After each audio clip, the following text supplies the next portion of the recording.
Guys, sa video natin ngayon ay pag-usapan natin kung saan ilagay yung mga switches at panel board kung sakaling mag-wiring tayo ng bahay.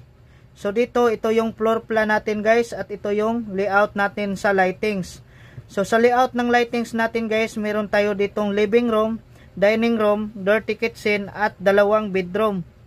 So makikita nyo dito, meron tayo ditong symbol, ito yung panel board natin.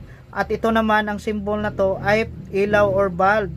So ang symbol naman ng S3 guys, ito yung 3-gang switch. Ito namang S2, ito yung 2-gang switch. S1 naman ay 1-gang switch.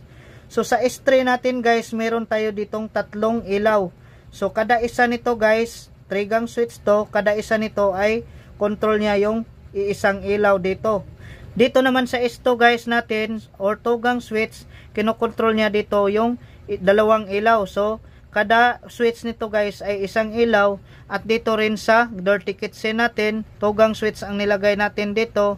So kada isang switch natin guys ay isang ilaw. Sa bedroom 1 naman natin guys, meron tayo ditong isang ilaw at kinokontrol ito ng isang switch.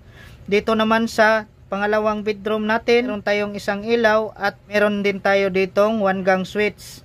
Ngayon sa layout natin sa lightings guys, meron tayo ditong panel board, ito yung symbol niya. So yung panel board natin ay kailangan natin ilagay dito sa likod ng pintuan para hindi exposed guys.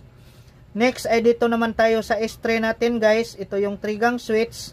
So kailangan yung mga switches natin guys, kailangan natin ilagay sa pintuan malapit. Kasi kung galing tayo sa labas guys at madilim yung living room natin, so kailangan pag open natin ng door, ma-on natin agad yung 3-gang switch natin para maliwanag itong living room.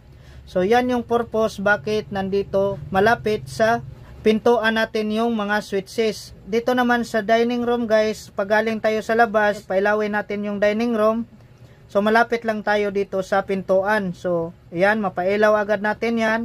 Tapos pag pumunta naman tayo ng kitchen, so on din natin yung 2-gang switch dito sa kitchen para maliwanag. Next, dito naman sa bedroom natin guys, so kailangan din yung switch natin ay nandito malapit sa pintuan. Dahil kapag pumasok ka, so mapailaw mo agad yung bedroom lightings natin. Gayon din dito sa bedroom to.